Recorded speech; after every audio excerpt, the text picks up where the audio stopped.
कल आप लोगों ने मिडल ईयर में पढ़ा था मिडल ईयर कहाँ पे सिचुएटेड है, ठीक है। पहले आपका ईयर है, देन आपके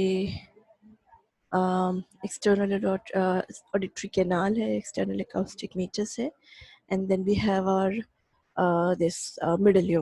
वैसे हम इसे क्यूबिकल सिर्फ इसलिए बोलते हैं just to read the surfaces. वैसे as such it is not cubical in shape, ठीक है। इसका शेप इंशाल्लाह हम आगे पढ़ेंगे कैसा है। Just to study the surfaces and relation हम इसे क्यूबिकल मान लेते हैं एंड क्यूबिकल स्ट्रक्चर पढ़ते हैं। सो मिडिल ईयर में आज से हमने बताया था एयर फिल्ड कैविटी है present with in the bone, bone के अंदर है।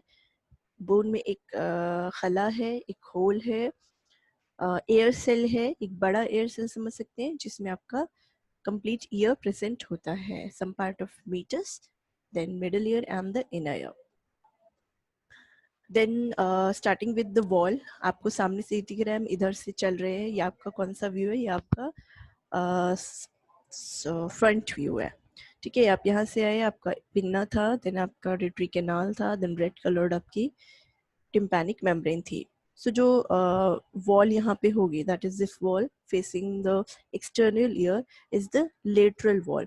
This lateral wall is also called as tympanic wall.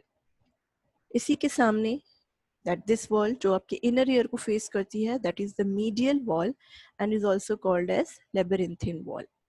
Then we have anterior wall. Anterior आँखों के सामने होता है, not आँखों के पीछे होता है, आँखें उसके सामने है। So we have carotid canal in front at some point, so we call it anterior carotid wall. Carotid canal carotid wall इसलिए भी कहलाता है क्योंकि आपकी जो इंटरनल कैरोटिड आर्टरी होती है, एक आर्टरी है that supplies the brain, that is the main branch is the internal carotid artery. Internal carotid artery एक तो कैरोटिड कैनाल की वजह से कहलाता है, ये वॉल इसका नाम है। सेकेंडरी इंटरनल कैरोटिड आर्टरी जो है इन फ्रंट इंफीरियर पार्ट से, यहाँ से नीचे से आपके इंटरनल कैरोटिड आर्टरी पास करती है to reach the carotid canal and then enter the brain. So these are the two reasons why the anterior surface is called as carotid wall.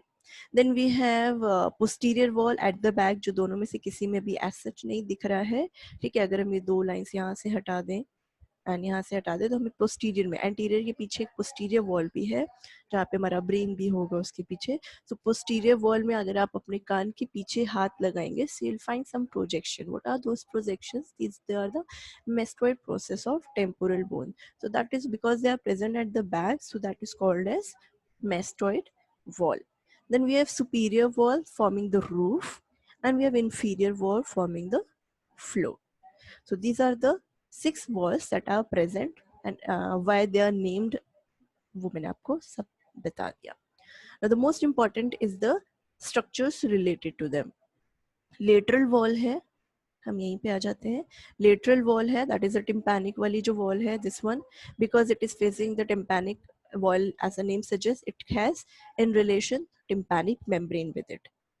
Second आ जाती है आपकी anterior wall.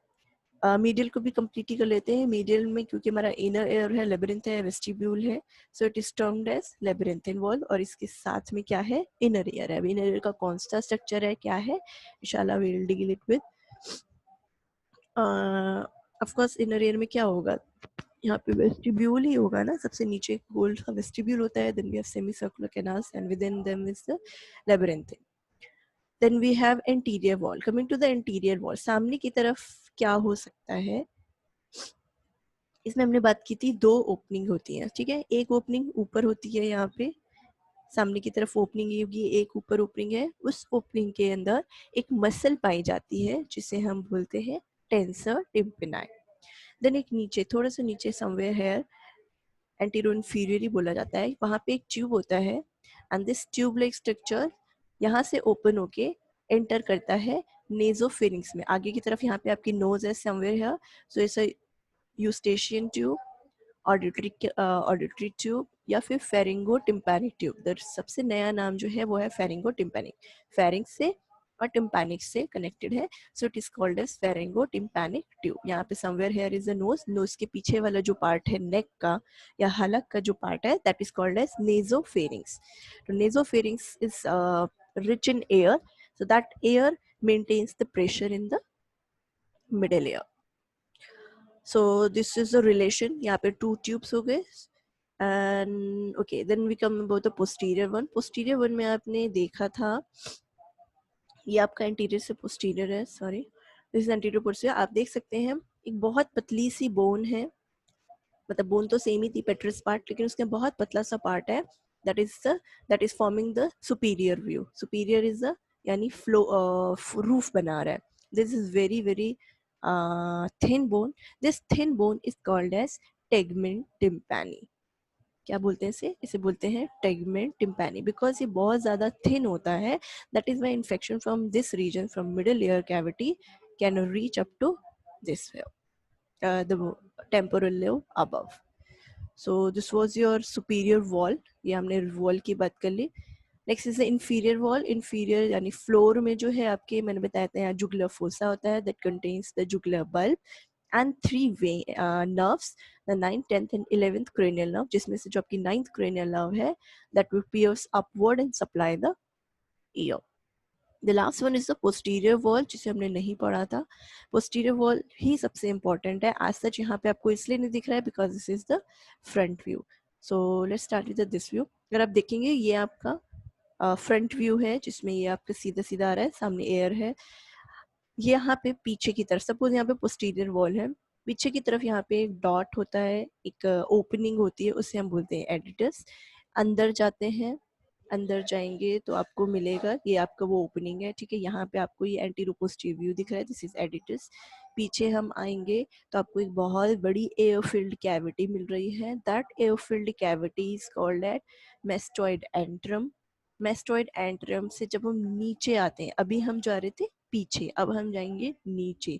अब अपने mastoid process जो है उसी में आपको मिलते हैं कुछ छोटे छोटे एयर पॉकेट्स मिलते हैं, एयर कैविटीज मिलती हैं, जिन्हें हम बोलते हैं मेस्टॉइड एयर सेल्स.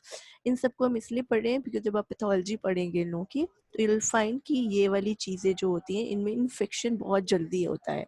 लाइक अगर आपका मिडल ईयर में इन्फेक्शन है, मिडिल ईयर में इन्फेक्शन कहाँ से आता है? मिडिल ईयर इन्फेक्शन में आपको आ जाता है जो आपका ऑडिटरी ट्यूब था, नेजोफेरिंग्स. ठीक है, अगर आपको सोर थ्रोट हो रहा है या आपको हलक में कोई भी दिक्कत, फेरेंजाइटिस हो रहा है, लेरेंजाइटिस हो रहा है, कुछ भी आपको इस टाइप का हो रहा है जिसमें आपकी हलक इन्वॉल्व है, ठीक है, सो वहाँ यूटेशियन ट्यूब सिर्फ एयर लेके नहीं आता है, it will also pass the infection. So ये इन्फेक्शन यहाँ से आया आपके मिडिल ईयर में, मिडिल ईयर से पीछे जाएगा मेस्टॉइड में और मेस्टॉइड से एयर सेल्स में. सो यहाँ पे आपकी बहुत सारे इन्फेक्शंस के चांसेस हो जाते हैं.